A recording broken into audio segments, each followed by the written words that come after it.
بظاہر یہ نظر آتا ہے کہ قربانی ایک ایسی عبادت ہے، اگر میں اسلامی پوائنٹ آف ویو سے فلسفہ قربانی کے نقطہ نظر سے ہٹ کر تھوڑی دیر کے لیے سمجھنے اور سمجھانے کی بات کروں تو یہ نظر آتا ہے کہ اس میں تو پیسے کا بھی ضیاع ہو رہا ہے۔ ایک دن کے اندر لاکھوں جانور ذبح کر دیے جاتے ہیں، کروڑوں جانور ذبح کر دیے جاتے ہیں، اور ایک انسانی غذا کا جو ایک اعتدال پسندانہ استعمال ہے وہ بھی ختم ہو جاتا ہے۔ ایک ہی دن کے اندر کروڑوں جانور ذبح کر دیے گئے، مال کا بھی ضیاع ہو رہا ہے اور جانوروں کا بھی اور اسی چیز کو وہ بنیاد بناتے ہیں۔ لیکن اب دیکھیں اسے اسلامی پوائنٹ آف ویو سے اور فلسفہ قربانی کی طرف جائیں تو پتہ یہ چلتا ہے کہ ہمارے دین نے ہم کو حکم یہ دیا ہے کہ جب تمہارے رب کا حکم آ جائے تو اطاعت کرنا تمہارے اوپر لازم ہے۔ یہ دیکھنا نہیں ہے کہ اس کے اثرات کیا مرتب ہو رہے ہیں، اطاعت کا جذبہ پیدا کرنا مقصود ہے، فرما برداری پیدا کرنا مقصود ہے۔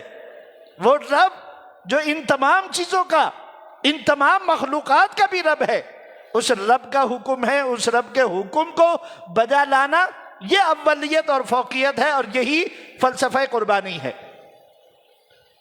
اور آج یہ ہے کہ ہمیں بحیثیت عمومی قربانی یاد ہے سب کو، قربانی کا مہینہ آ گیا، قربانی کرنی ہے، جانور خریدنا ہے، محنت کرنی ہے جانور خریدنے میں، اچھے سے اچھا جانور لے کر آنا ہے، نیت چاہے جو بھی ہو، کسی کو دکھانے کی ہو، محلے کے اندر اپنا روب جمانے کی ہو، فلاں صاحب کا جانور بہت اچھا ہے، یا فلاں صاحب اتنے لاکھ کا جو ہے وہ جانور لے کر آئے ہیں۔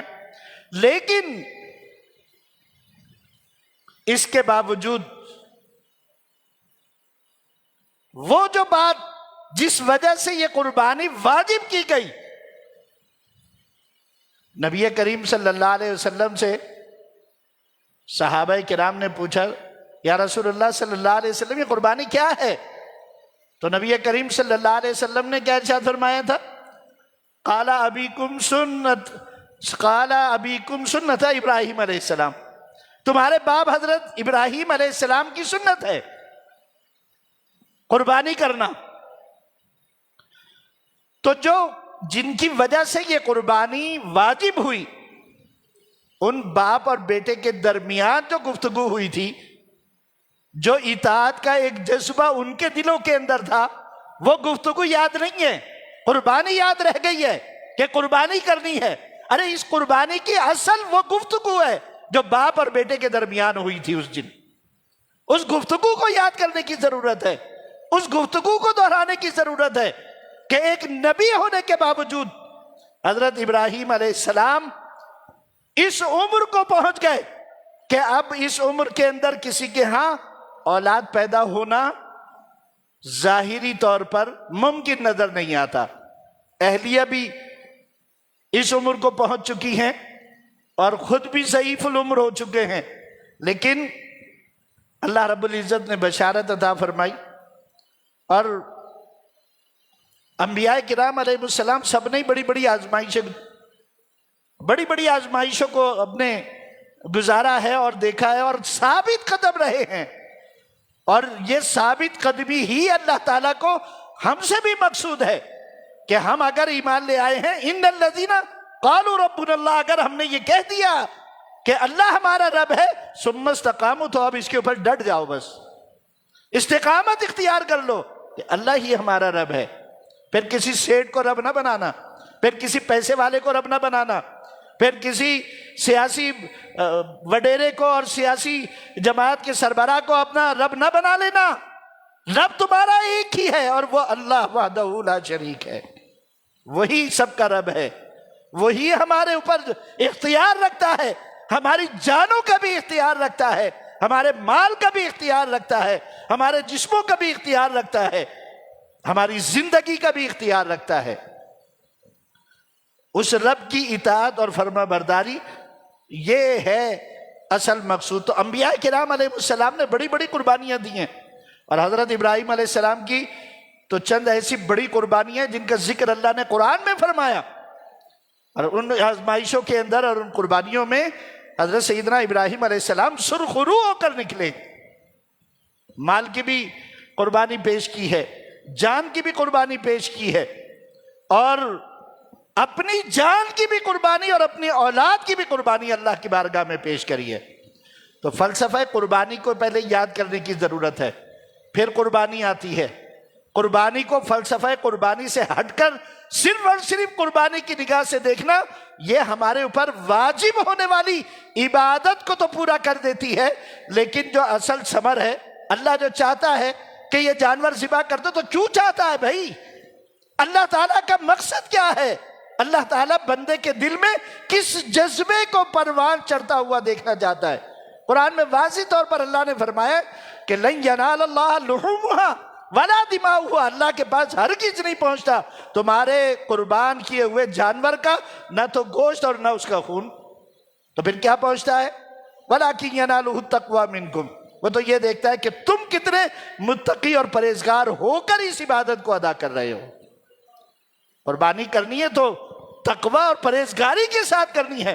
اس گفتگو کو یاد کر کے کرنی ہے کہ حضرت ابراہیم علیہ السلام اس عمر میں اولاد ملی، فلما بلغ معه السعی، جب وہ بھاگنے دوڑنے کے قابل ہوا، چلنے پھرنے کے قابل ہوا، اس عمر کے اندر کسی کو بیٹی جیسی نعمت مل جائے، اور پھر اللہ تعالیٰ اس کو ایک انبیاء کا خواب تو حقیقت ہوتا ہے، 40واں حصہ ہے نبوت کا. انی اسمعک، ارشاد فرماتے اپنے بیٹے کو بلا کر میں نے دیکھا کہ میں تجھے ذبح کر رہا ہوں. فانظر ماذا تری، بس تو بتا تیرا کیا خیال ہے. اب یہ ایک نہیں، دونوں نبیوں کی آزمائش آ گئی.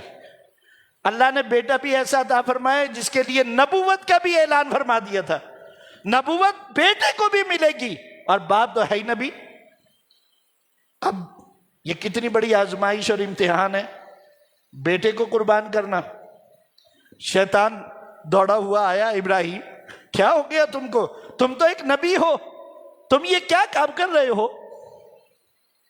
اللہ کو کسی انسان کی کیا حاجت ہے؟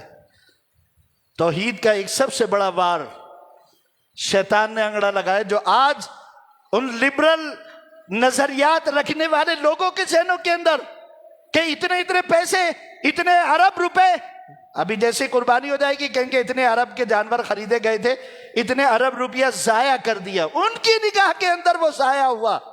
اور ایک مسلمان ایمان لانے والا جو اللہ کو اپنا رب مانتا ہے، اللہ کا حکم بجا لانے کے لیے اس نے قربانی ادا کری ہے، اس نے تو اپنی ایک عبادت کو ادا کیا ہے، اور اس عبادت کو ادا کیا ہے، اور اس لیے ادا کیا ہے کہ مال بھی اسی کا دیا ہوا ہے، جان بھی اسی کی دی ہوئی ہے.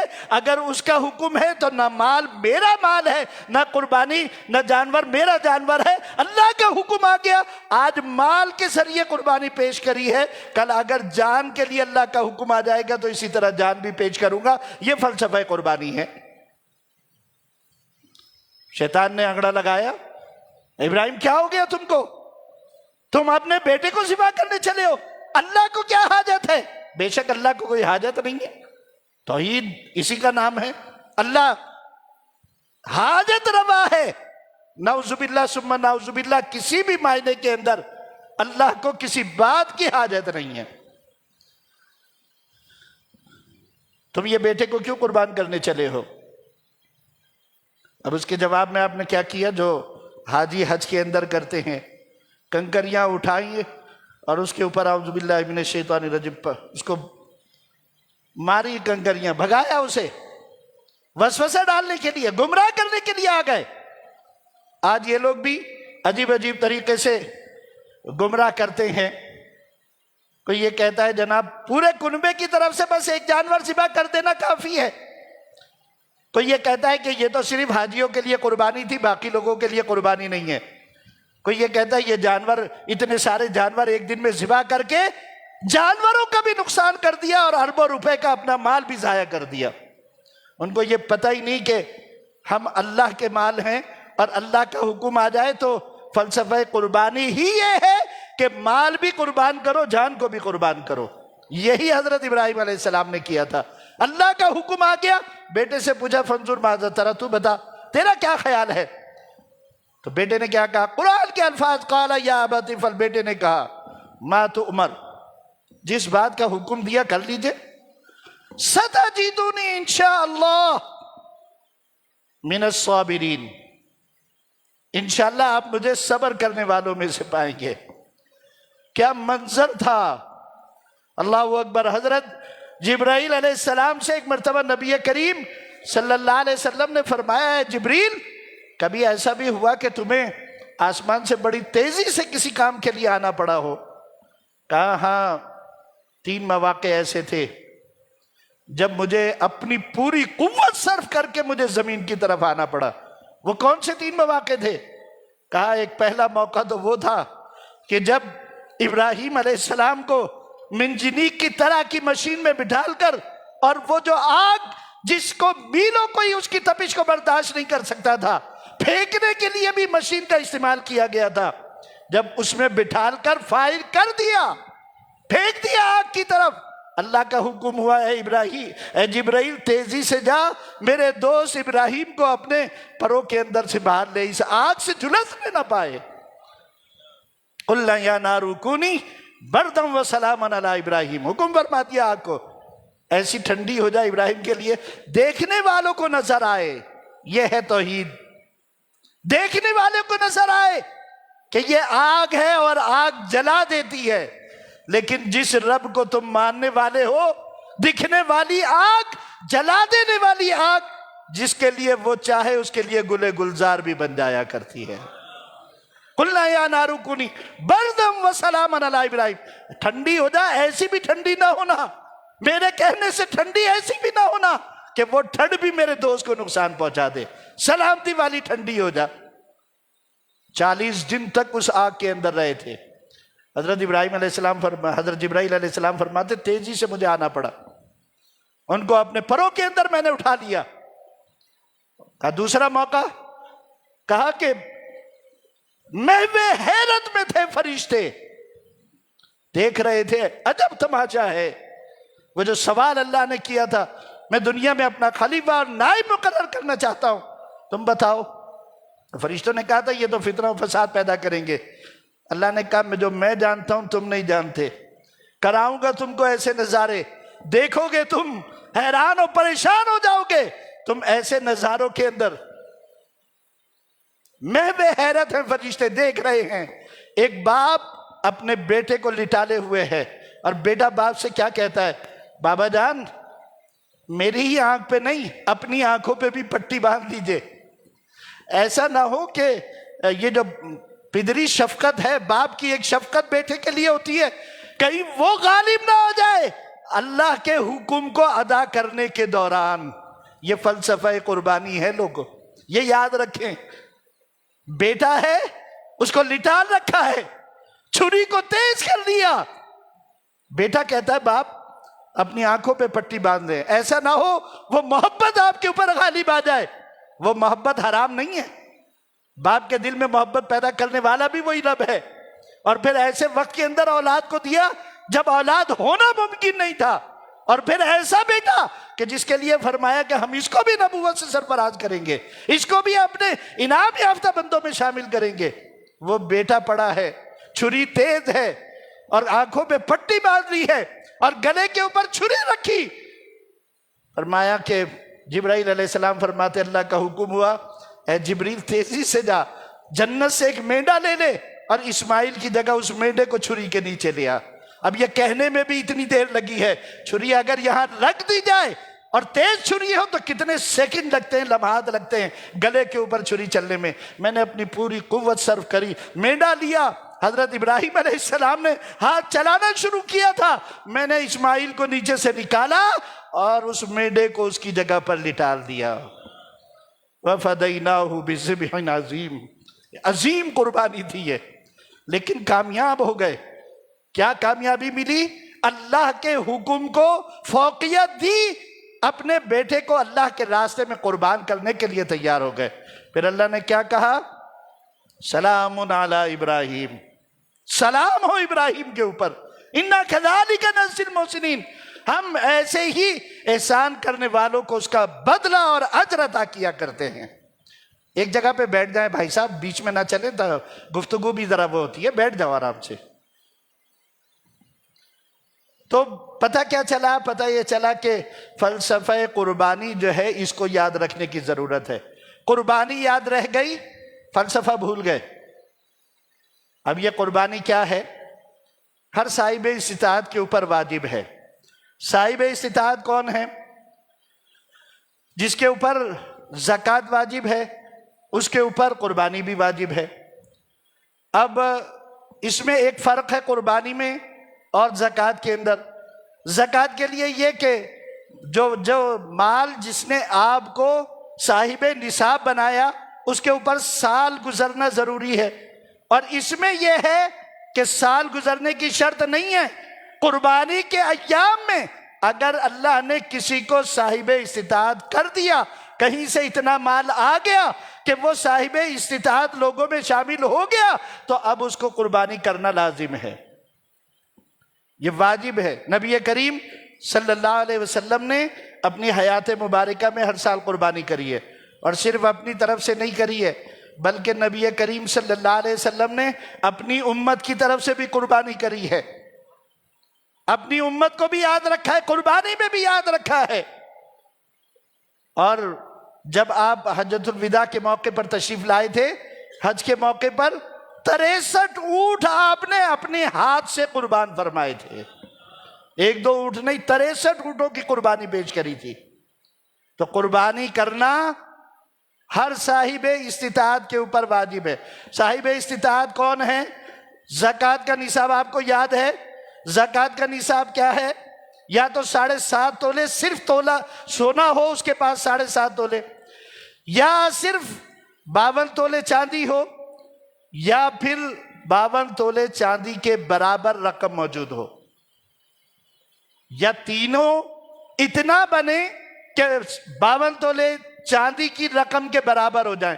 تھوڑا سونا ہے، تھوڑی چاندی ہے، تھوڑی آپ کے پاس کیش رقم ہے، تو اب آپ کے اوپر قربانی کرنا بھی زکوٰۃ ادا کرنے کی طرف واجب ہو جائے گا۔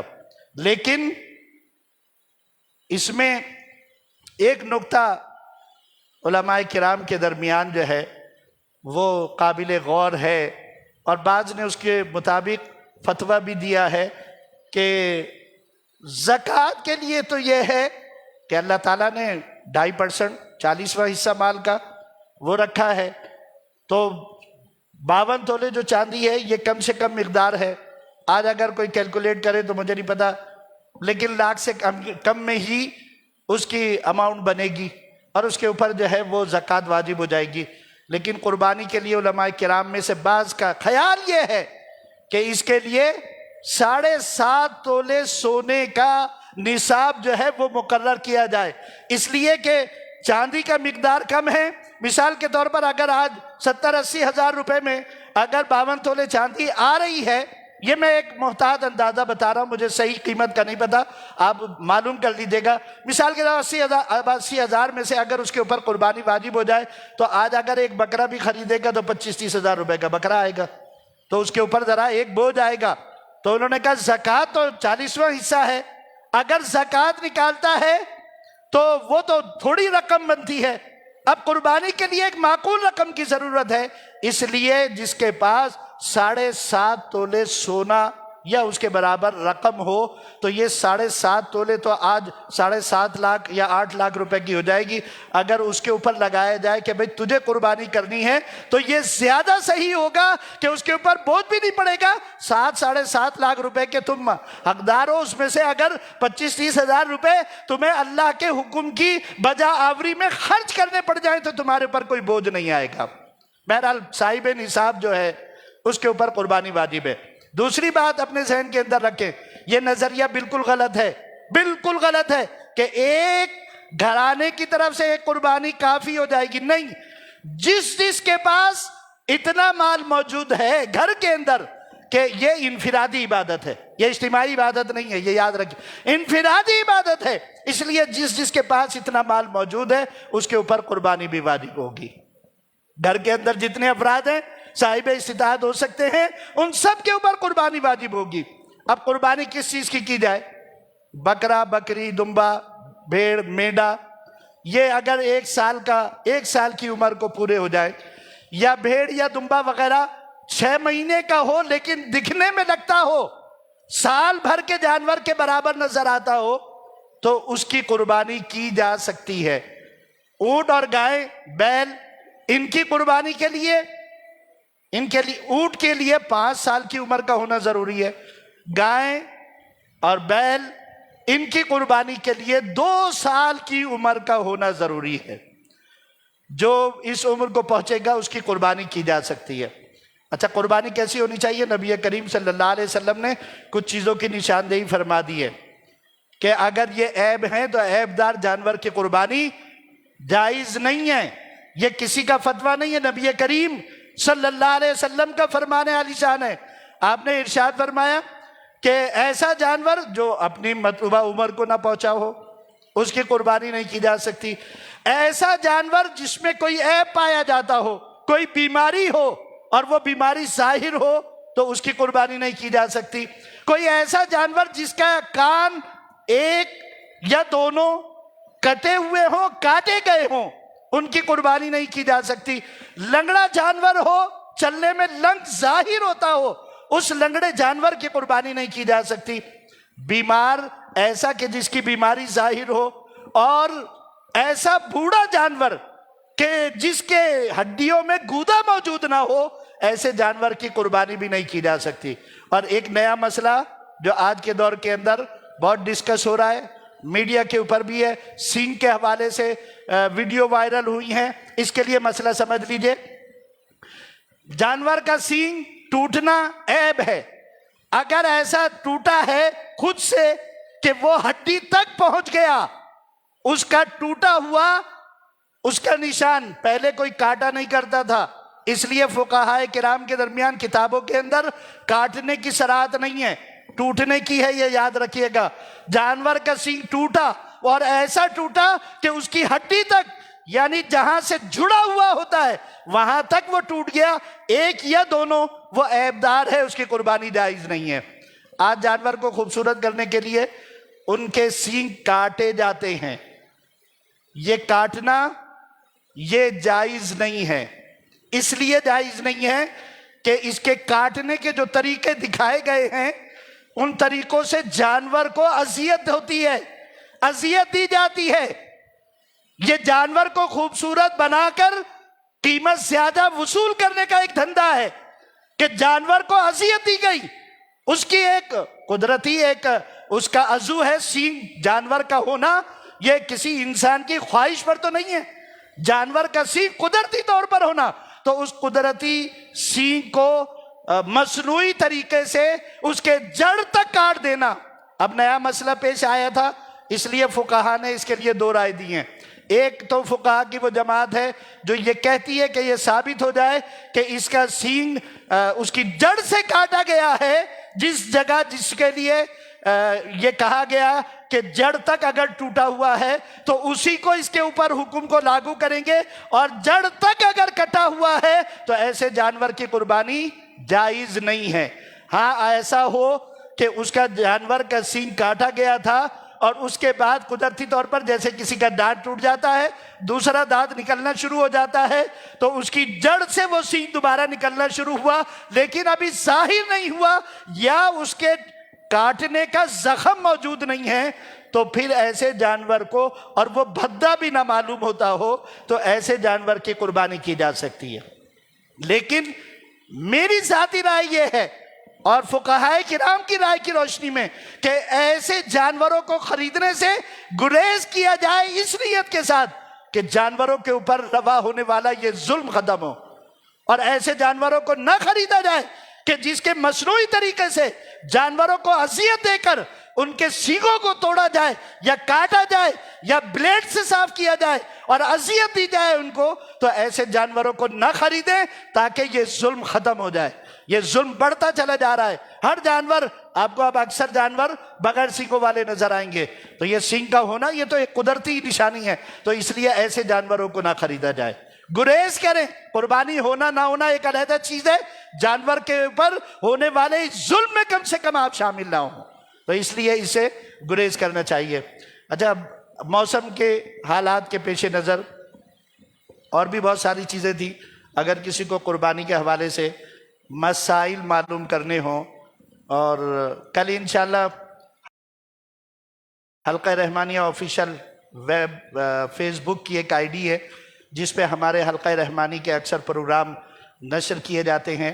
تو کل عشاء کے بعد 9:45 بجے سے 11 بجے تک حلقہ رحمانیہ آفیشیل فیس بک کی آئی ڈی پر انشاءاللہ قربانی کے احکام اور مسائل کے اوپر مزید تفصیلی، آج تو اجمالاً ہوئی ہے، اتنا ٹائم نہیں تھا، تو احکام کے حوالے سے خاص طور سے، کیونکہ قربانی کرے بھی اور اس کے لیے مسائل پوری طریقے سے نہ پتہ ہوں اور مال ضائع ہو اور قربانی بھی جائز نہ ہو، تو ایسے کام سے ہم بچے. تو اس کے اوپر پروگرام ہوگا کل عشاء کے بعد 9:45 بجے سے 11 بجے تک، تو اسے ضرور آپ لوگ واچ کیجئے گا اور دیکھیے گا.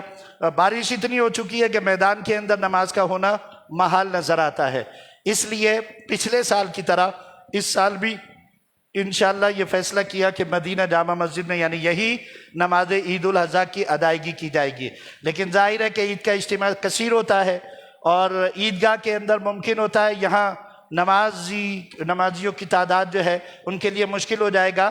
تو اس لیے پچھلے سال کی طرح 2 جماعتیں ہوں گی، نماز عید الاضحیٰ کی 2 جماعتیں ہوں گی. پہلی نماز 6:10 پر حضرت قبلہ صاحبزادہ قاری محمد فرحان جان ممتاز رحمانی صاحب کی امامت میں ادا کی جائے گی. 6:10 پر پہلی جماعت ہوگی. دوسری جماعت انشاءاللہ ٹھیک 7 بجے ہوگی اور اس کی امامت کے فرائض انشاءاللہ العزیز یہ گناہگار ادا کرے گا.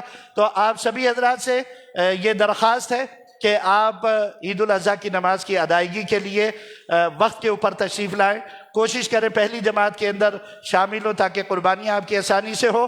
جو نہیں کر سکیں گے یا نہیں نماز وقت کے اوپر پڑھ سکے تو دوسری جماعت انشاءاللہ العزیز ٹھیک 7 بجے یہاں پر ادا کی جائے گی. اللہ تعالی ہم سب کو فلسفہ قربانی کو سمجھنے اور اس کے مطابق قربانی ادا کرنے کی توفیق عطا فرمائے. وما توفیق الا باللہ وما علینا الا البلاغ المبین. والسلام علیکم ورحمۃ اللہ.